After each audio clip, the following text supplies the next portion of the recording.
বিসমিল্লাহির রহমানির রহিম। প্রিয় শিক্ষার্থী, আশা করি সকলে ভালো আছো। করোনার এই অতি মহামারীতে সকলেই নিরাপদ সহকারে বাসায় অবস্থান করছো।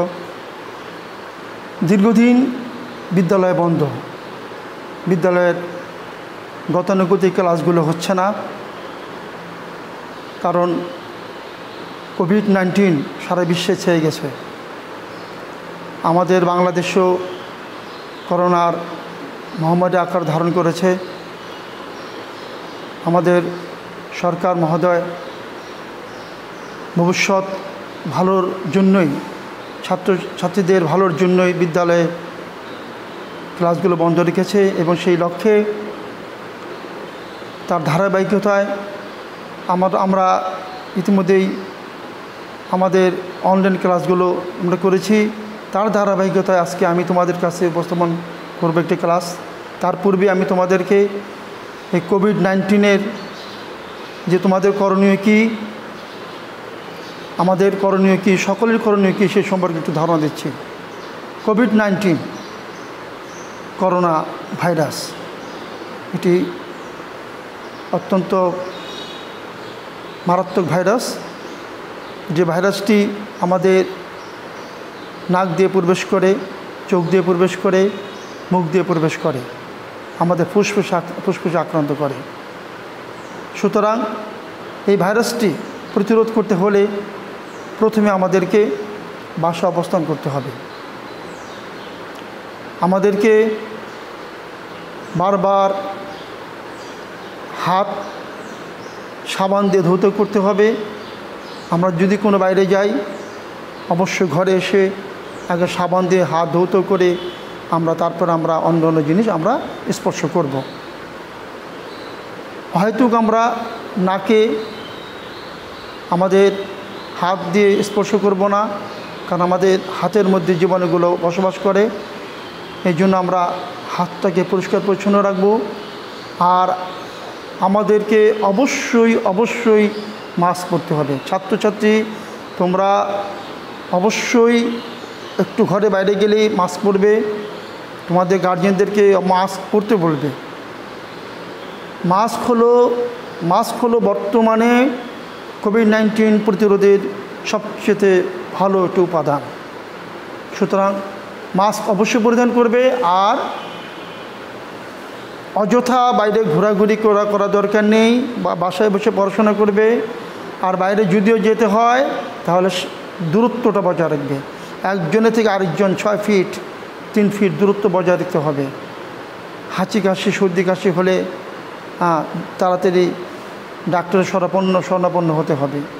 এইভাবে আমরা সকলেই করোনাকে জয় করব। ভ্যাকসিন চলে আসতেছে,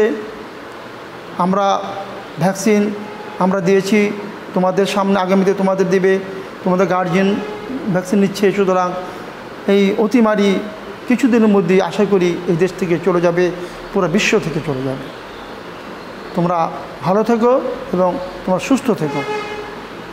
তো শিক্ষার্থী, 10ম শ্রেণীর শিক্ষার্থী, তোমাদের জন্য আমি আজ বাংলা প্রথম পত্র থেকে একটি কবিতার পাঠ নিয়ে উপস্থাপন করব। আমি এসেছি তোমাদের কাছে 10ম শ্রেণীর একটি কবিতা, নাম আমার পরিচয়।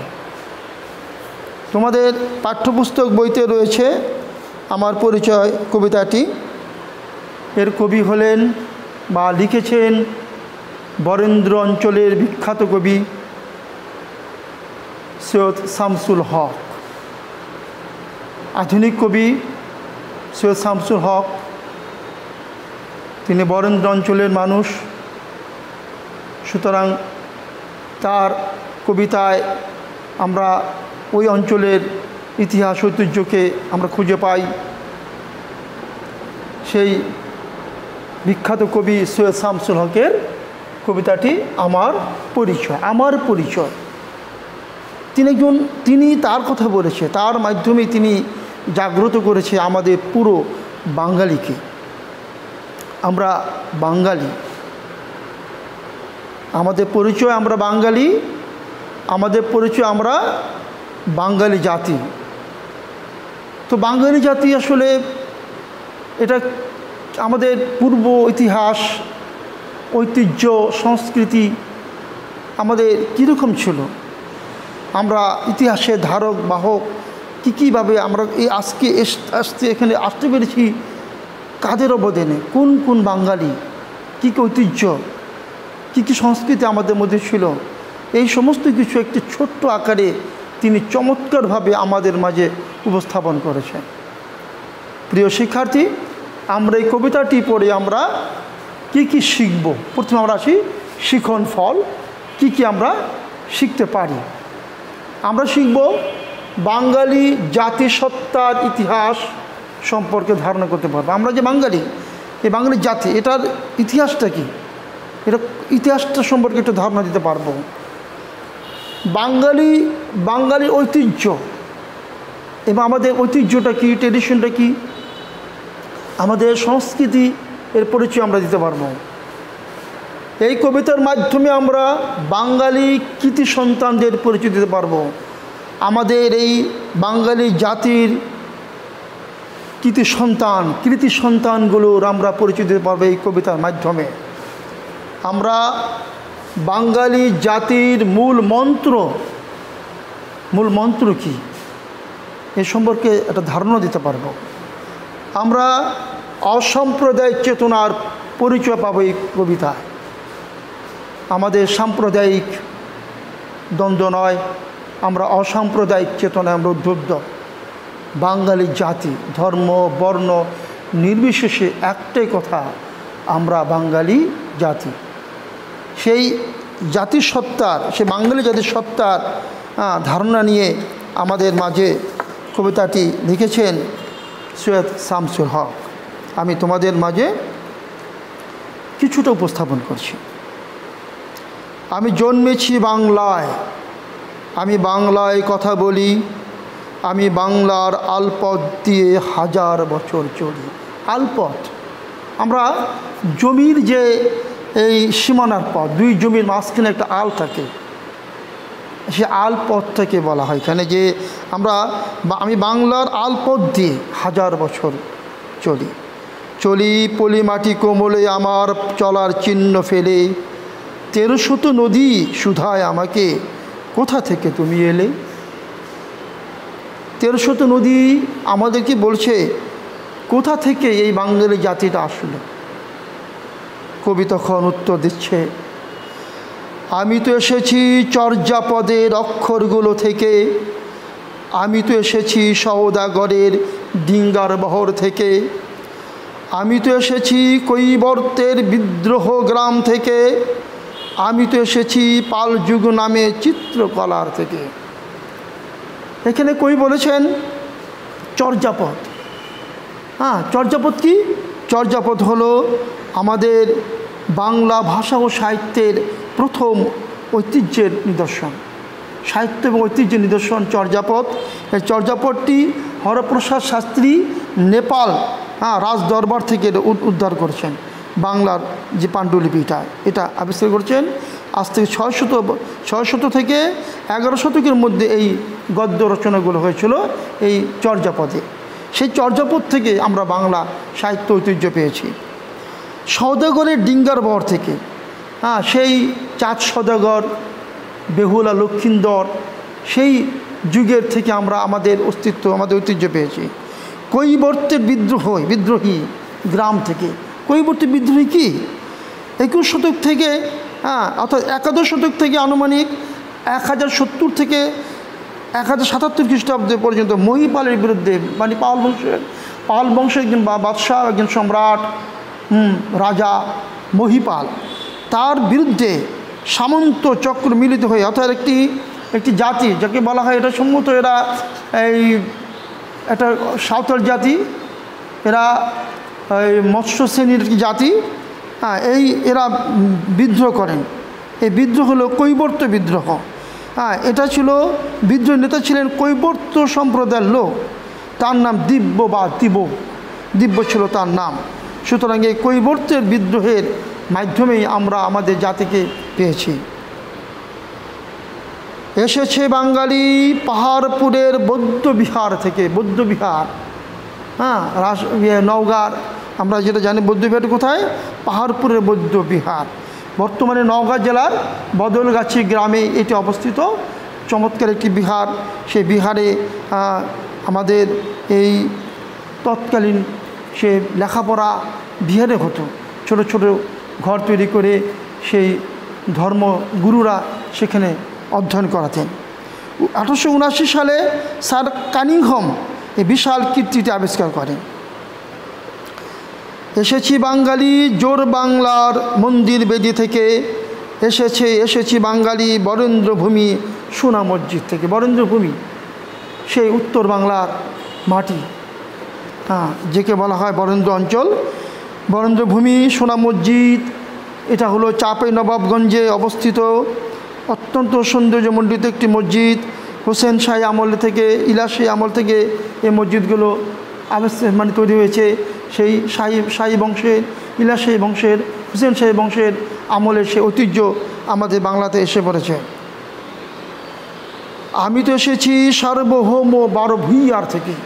বারোভূঁইয়া বাংলাদেশকে স্বাধীন করার জন্য এই যাকে বলা হয় মুঘল বংশ থেকে, মুঘল আমল থেকে সে বাংলাদেশকে স্বাধীন করার জন্য, বাংলাকে স্বাধীন করার জন্য 12 জন ভূঁইয়া ছিলেন।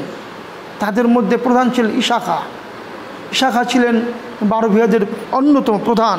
সেই বাংলার পাঠান কররানী বংশের রাজত্ব দুর্বল হয়ে পড়ায় খুলনা, বরিশাল, সোনারগাঁও, ময়মনসিংহ, শ্রীহট্ট স্বাধীন জমিদারদের উত্থান হয়। এখানকার যে মুঘল সম্রাট তখনকার বাংলার তখনকার বাংলার যে ইশাখা ছিলেন তার সাথে মানসিংহের যুদ্ধ হয়। সে যুদ্ধ ইশাখা জয়লাভ করে এবং সেই তখনই বাংলাকে এই স্বাধীন হিসেবে ঘোষণা করে যান আকবর। তাই বলছি আমরা এসেছি সেই সার্বভৌম বারোভূঁইয়ার থেকে। আমি তো এসেছি কমলার দিঘি মহুয়ার পালা থেকে। কমলার দিঘি, মহুয়ার পালা এগুলো আমাদের এই গীতিকা, ময়মনসিংহ গীতিকা একটি রয়েছে। সেই ময়মনসিংহ গীতিকার একটি পালা, যেরকম কমলার দিঘি, যেটা বলা হয় মহুয়ার পালা, আমাদের সেই ঐতিহ্যের ধারক।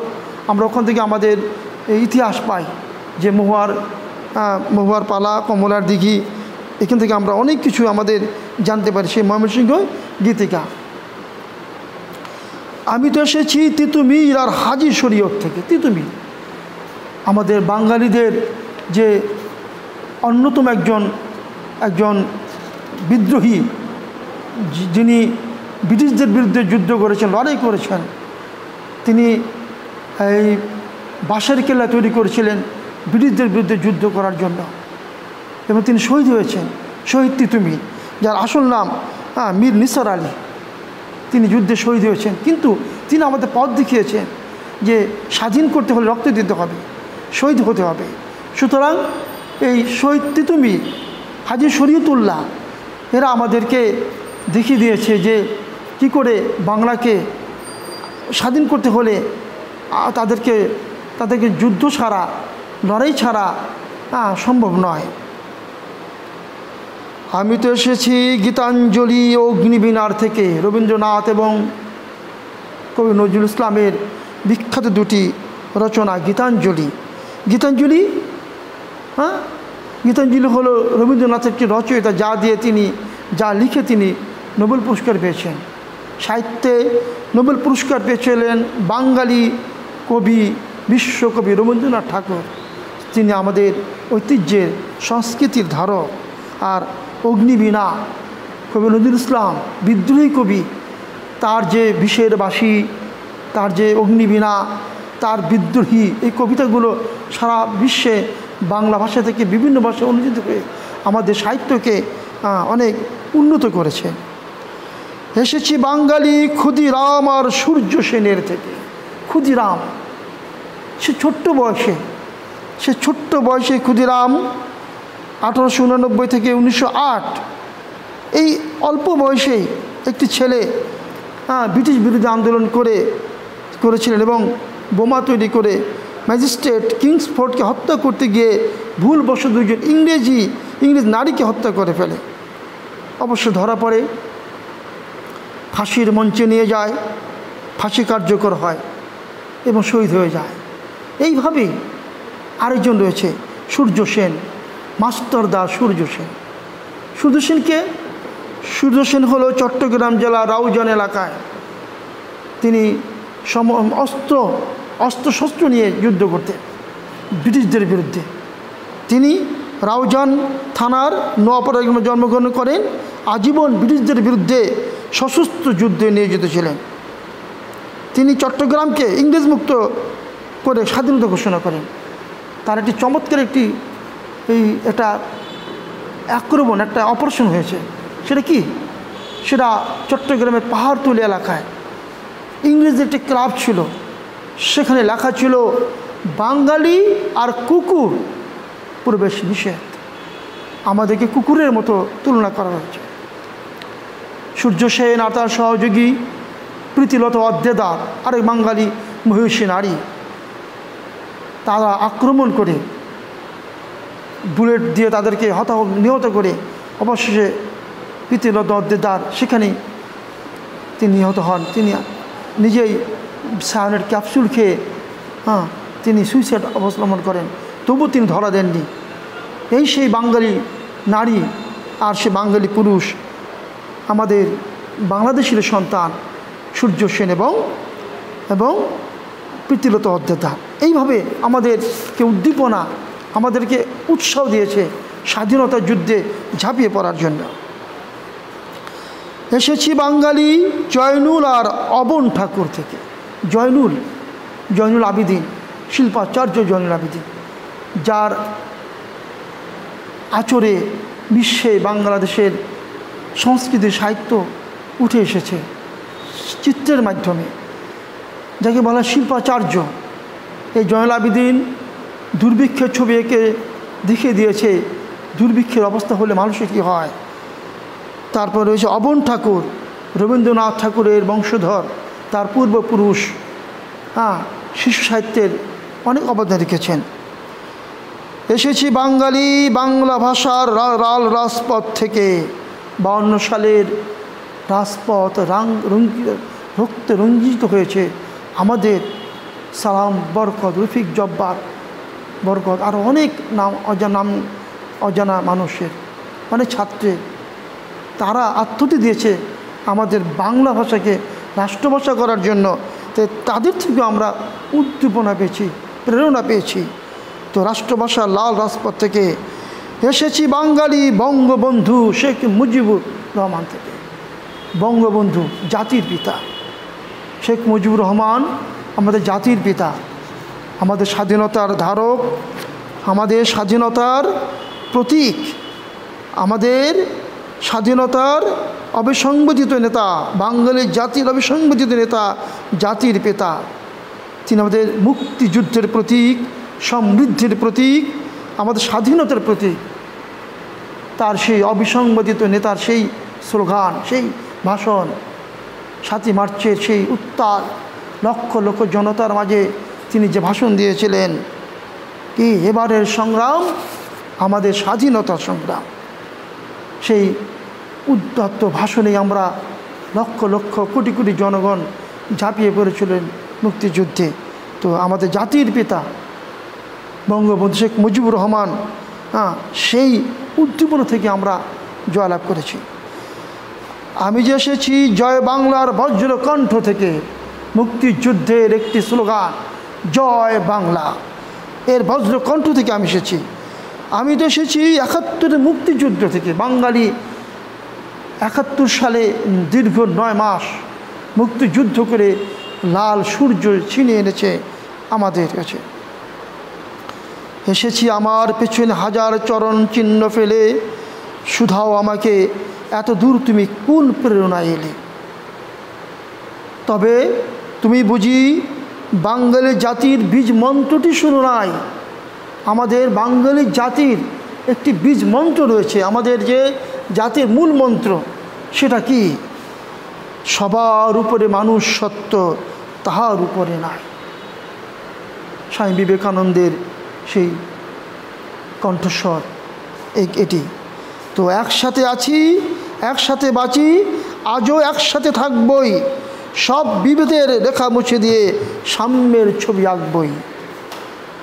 সুপ্রিয় শিক্ষার্থী, আমার পরিচয় এই ছোট্ট একটি কবিতার মাধ্যমে সৈয়দ শামসুল হক আমাদের জাতি, আমাদের ঐতিহ্য, আমাদের সংস্কৃতি, আমাদের এই সমস্ত চমৎকারভাবে আমাদের কাছে উত্থাপন করেছেন। আমরা এখানে পাচ্ছি বাঙালি জাতির কতগুলো কৃতি সন্তান। আমরা পাচ্ছি কাকে? সেই প্রথম থেকে যদি আসি আমরা কৈবর্ত বিদ্রোহের দিব্য, আমরা যদি আসি তিতুমির, আমরা জানব হাজী শরীয়তুল্লাহ, আমরা জানলাম এখানে রয়েছে ক্ষুদিরাম, এখানে রয়েছে মাস্টারদা সূর্য সেন, এখানে রয়েছে প্রীতিলতা অদ্দেদার, এখানে রয়েছে অবন ঠাকুর, জয়নুল আবিদিন, এরকম বিখ্যাত বিখ্যাত ব্যক্তির নাম আমরা এই কবিতার মাধ্যমে পেলাম। আমরা এখানে কতগুলো সংস্কৃতির নাম পেয়েছি, চর্যাপদ, ডিঙ্গা, সওদাগরে ডিঙ্গার বহর, আমরা পেয়েছি এখানে পাহাড়পুরে বৌদ্ধবিহার, কমলার দিঘি, মহুয়ার পালা, আমরা সোনা মসজিদ পেয়েছি এখানে। এই সমস্ত কিছু আমরা কতগুলো সংস্কৃতি এবং ঐতিহ্যের কিছুটা আমরা কতগুলো ইতিহাস থেকে এগুলো পেলাম। আমরা এই সমস্ত ব্যক্তি, এই সমস্ত আমাদের যে সমস্ত নামগুলো আমরা পড়লাম, ঐতিহ্যের ধারকগুলো, এগুলো দিয়ে আমাদের বাঙালির জাতিসত্তা, আজ আমরা বাঙালি, সত্যি আমরা গর্বিত। ইতিহাসে একমাত্র বাঙালি জাতি রয়েছে যারা 1952 সালের বাংলাকে রাষ্ট্রভাষা করার জন্য, মায়ের ভাষাকে রাষ্ট্রভাষা করার জন্য জীবন দিয়েছে, আত্মদান করেছে, শহীদ হয়েছে। সো আমরা বাঙালি, আমি গর্বিত, আমি বাঙালি জাতি একজন সন্তান।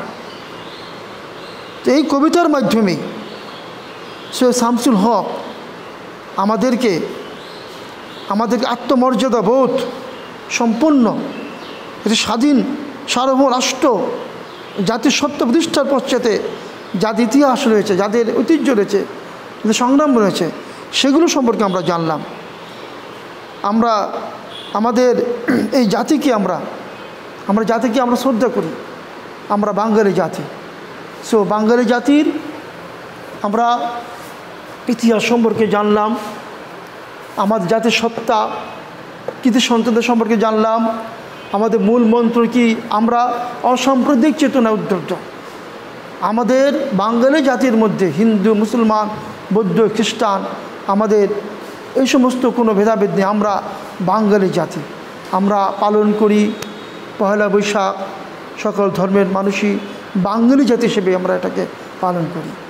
সুতরাং প্রিয় শিক্ষার্থী, এই কবিতাটি পড়ে তোমরা সবাই নিজেকে গর্বিত বোধ করবে যে আমি একজন বাঙালি, আর গর্বিত বোধ করবে যে আমার ইতিহাস অনেক সমৃদ্ধ, আরও গর্বিত বোধ করবে আমাদের ঐতিহ্য অনেক সমৃদ্ধ। সুতরাং আর নিজেদেরকে অসাম্প্রদায়িক চেতনা উদ্বুদ্ধ করবে। তোমার আশেপাশের সহপাঠী যে যে ধর্মেরই থাক না কেন, সকলের প্রতি সহানুভূতিশীল হবে। কারণ বাঙালি জাতির মূলমন্ত্র সবার উপরে কি, সেই কথাটি কি, সবার উপরে মানুষ সত্য, তাহার উপরে নাই। এই কথাটি বলে আজকের মতো বিদায় নিচ্ছি। ধন্যবাদ। আবার বলছি, আমি বাঙালি, আমার পরিচয়, আমি বাঙালি, আমি নিজেকে গর্ববোধ করি। ধন্যবাদ।